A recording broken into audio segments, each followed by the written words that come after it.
আসছে জাতীয় নির্বাচনকে সামনে রেখে নিজেদের নির্বাচনী ইশতেহার ঘোষণা করেছে বাংলাদেশ জামায়াতে ইসলামীও।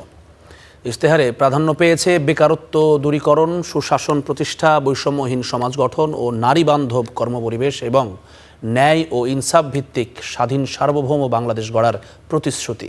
তবে রাজনৈতিক অঙ্গনে প্রশ্ন উঠেছে, এই ইশতেহার কতটা বাস্তবসম্মত। বিশ্লেষকরা বলছেন, উচ্চাভিলাষী ইশতেহার বাস্তবায়ন করা খুবই কঠিন হবে জামায়াতের জন্য। ত্রয়োদশ জাতীয় সংসদ নির্বাচন সামনে রেখে ৪১ দফা ইশতেহার ঘোষণা করেছে বাংলাদেশ জামাত ইসলামী।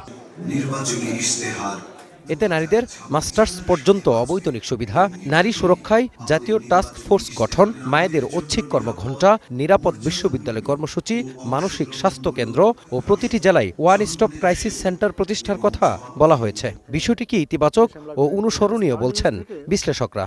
নারীদের সাথে ব্যাপারটা নিয়ে আরো ডিউ প্রসেস যেটাকে আমরা বলি, ছাত্রীদের সাথে, কন্যাদের সাথে, মাদের সাথে, ডাক্তারদের সাথে, নার্সদের সাথে কথা বলা, হ্যাঁ, যে আপনারা কি হলে মেয়েদের ভালো হয়, তাই না? অথবা ওই যে গার্মেন্টসে যে মেয়েগুলো কাজ করে। দুইটা জিনিস আমার কাছে সুন্দর লেগেছে। একটা হচ্ছে যে গ্রামীণ নারীদেরকে অ্যাড্রেস করে একটি সিস্টেম ইন্ট্রোডিউস করা হয়েছে, যে তারা নিজের পছন্দের কাজটার জন্য যে সহযোগিতাটা তাদের দরকার সেটা চাইতে পারবেন, একটা রেজিস্ট্রেশন করতে হবে, এবং আমার আয় আমার সংসার। ইশতেহারে বলা হয়েছে, $1 ট্রিলিয়ন অর্থনীতি, 10,000 মার্কিন ডলার মাথাপিছু আয়, কর্মসংস্থান বৃদ্ধি, যুব সমাজের জন্য কারিগরি শিক্ষা ও দুর্নীতিমুক্ত প্রশাসন গড়তে সর্বোচ্চ অগ্রাধিকার দেওয়া হবে। রাজনৈতিক বিশ্লেষকদের মতে দেশের বর্তমান প্রেক্ষাপটে এটি উচ্চবিলাসী ভাবনা।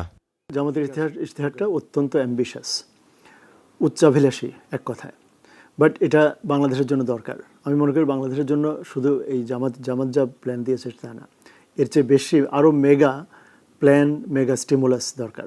আমার মনে হয়েছে যে এটা খুব কঠিন কিছু না, এবং বিভিন্ন প্রতিষ্ঠানে আমরা এগুলোকে বিভিন্ন স্কেলে বাস্তবায়ন করতে দেখেছি। আপনি বিভিন্ন প্রাইভেট প্রতিষ্ঠানে দেখেন, এটা অসম্ভব কিছু না।